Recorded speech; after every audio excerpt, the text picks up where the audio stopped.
All right, welcome into another SE Check-In. Today we're talking with men's basketball standout, Chris Roussell. Chris played here from 2009 through 2013, spent some more time in as a GA and worked in the department. Chris, first thing, how are you doing? Welcome to the show. How you doing, Matt? Good to see you. It's been a while. It has. Chris, you're in California now, but before we get to where you are now, let's take a step back a little bit. A question I've been asking everybody is, you came from Louisiana and you ended up at Southeastern, and I'm just interested in, it's been a long time since I've covered that story. How did you end up choosing Southeastern over the other options you may have had? So actually, Southeastern, I got on their radar my junior year, and I had no idea about it, actually. My coach did and kind of kept it away from me and had some other options. But when I went on my visit, like halfway through my visit, I was kind of like, man, like I kind of really love this place. And what really put the icing on the cake, Javin Daniels was walking me around campus. He was my tour guide, and he brought me to the School of Business. And basically, I found out about the accreditation. I knew I wanted to study marketing.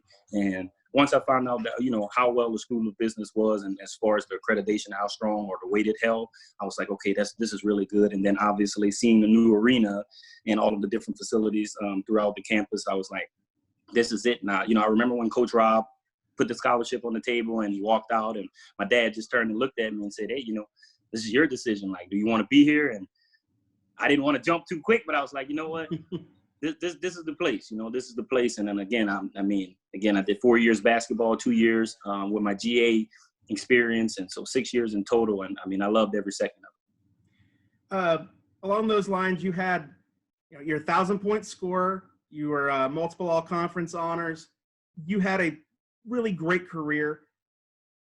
A question I've been asking, because I like to think back, most of the people I've talked to, I've had interactions with in the time I've been here.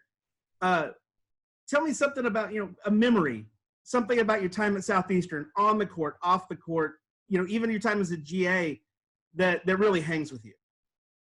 So one of my off the court experiences that I would say is one of my favorite is actually, I'm pretty sure was my freshman or sophomore year when it snowed.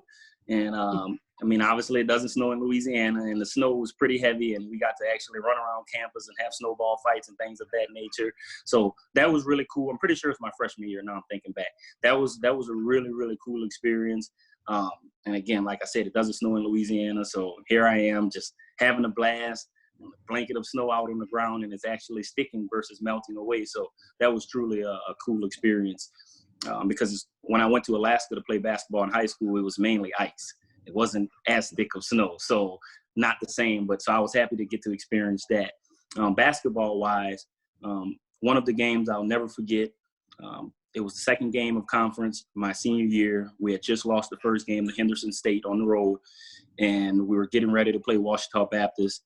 And I just kept thinking to myself, like, this is it. This is your senior year. You guys started out conference 0-1, like, it's your job to make sure that this doesn't continue to go this way. And, it's not just to pat myself on the back, because I wasn't even thinking about it throughout the game. I just happened to look at the stat sheet after the game. I missed one free throw. I had 29 points, and I'm pretty sure we had 59 points. So if I would have made that one free throw, I would have had 30. We would have had 60. So I had half the points in a win. So for me, that was probably one of my most memorable moments. I've had a ton of them on the court, but that one will always stick out to me. Now moving on, you're out in California now. Talk a little bit about the transition from not just playing and, wrapping up your scholastic career and then moving into the business world. So what really assist me with becoming a lot better with my business communication skill was actually my 2 years as a graduate assistant. Luke plunged me into the world of social media as far as writing posts and delivering different messages for the university. He allowed me to do a social media best practices performance to all the student athletes throughout the university. And I never really had a problem giving presentations, but again, it's always great to get some experience under your belt. And it also made me appreciate what actually went into putting on a sporting event. I had no idea what you guys actually did night and day to make sure, everything was prepped and prepared for game day. But again, that helped me with my time management skills, my organizational skills. So all in all, again, that helped me just jump right into, again, the business world. So when I actually started working, and again, working from home, it was pretty easy. It was a pretty smooth transition. Now, you mentioned the working from home, because part of this is I wanted to ask you about how the current health situation has affected your life.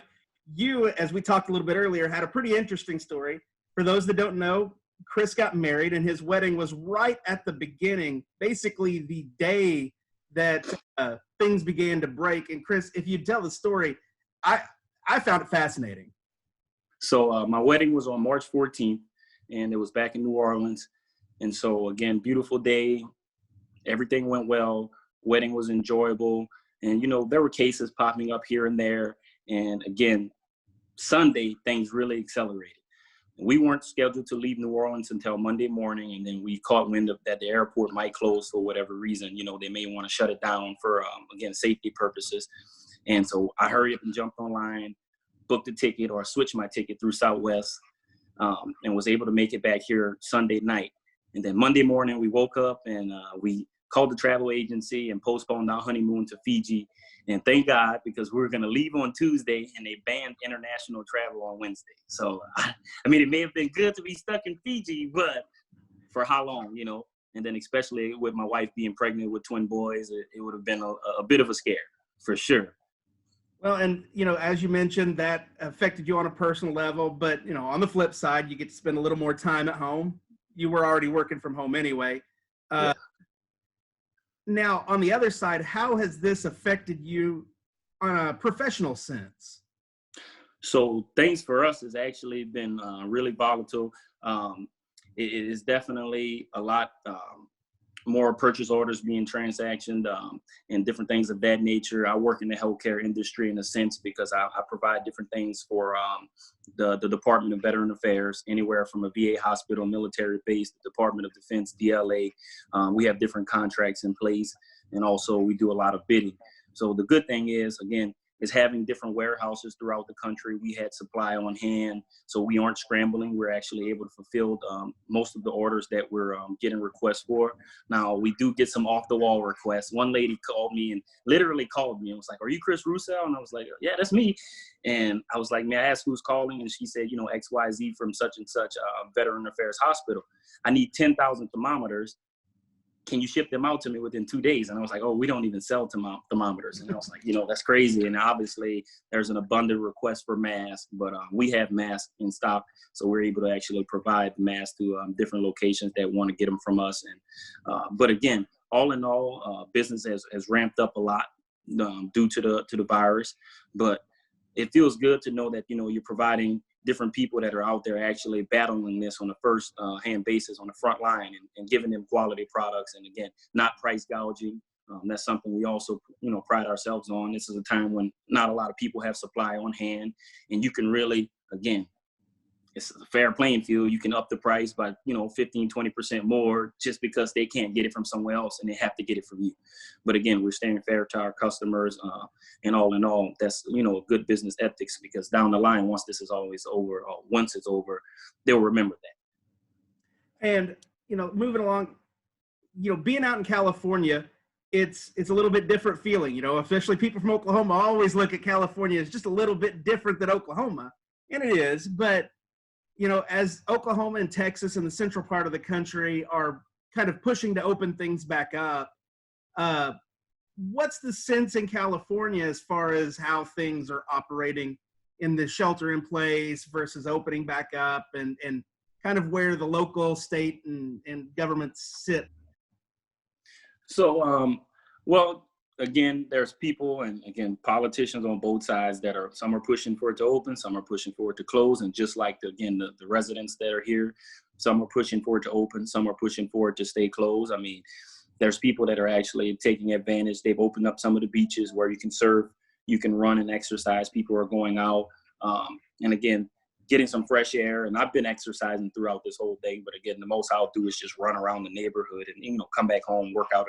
There's no need to rush to get back out there. And I understand people want businesses to open, and there's small businesses that will actually close because of this and not make it. But, you know, is it really worth money over someone's life? You know, to me, obviously it's a no-brainer, but also if you're on the other side of the boat, you know, you don't want your business to go down. I completely understand. You know, you want things to open back up. You want people to come back in so you can generate revenue to, you know, to withstand the loss you took over the last few months. But I just hope everyone, if we do open and say things go back to normal, you know, you do it in a safe, respectable way. If someone doesn't want you around them, so be it. Or if someone wants to still wear a mask 2 to 3 years from now, you know, you'll never be able to cough in public and someone will look at you the same, you know. You cough in public, they're going to be like, oh, my God, he has the virus, you know. True. Wrapping up, is there anything you'd like to say to the fans, to the people who might be watching, about Southeastern, about your time here? Well, first and foremost, I want to say thank you to all the administration, from the School of Business all the way down to the athletic department. And each and every individual played a significant role in me being where I am today, whether it's, you know, the smallest things to the largest things that people have done for me throughout my stay. Southeastern always felt like a close, tight-knit family environment from the day I stepped on campus. And again, till the day I left, even till now, you know, I had the pleasure actually of seeing Coach Baxter and Miss Cherry maybe a few months ago. I don't want to tell you a lie. I think it was in February or January, one of the two, when they came out for a conference. I'm actually in Orange County right now. They were about 10 minutes from me or so. So I actually got to see Miss Cherry twice. We went out to dinner twice, and she actually gave me a new Southeastern shirt. You see me wearing some updated gear. But again, you know, all in all, it's a great environment, great place, great people. I still keep in contact with a lot of the players. I still talk to a lot of the trainers, Scott Willman. I still talk to James Dudley, still talk to some of my professors, and ask for different advice and different business ventures that I'm looking into getting into. So again, Southeastern will always hold a special place in my heart, and I'll always be grateful for, especially getting out of college debt-free. That's handy, believe me. And oh man, I know it. Trust me. And you know, we appreciate your time here as well. Chris, thanks for stopping by and checking in with us. It's been a pleasure. Thank you, Matt. I really appreciate it, and great seeing you. And we should keep in contact. I'll talk to you sooner rather than later, for sure. Absolutely.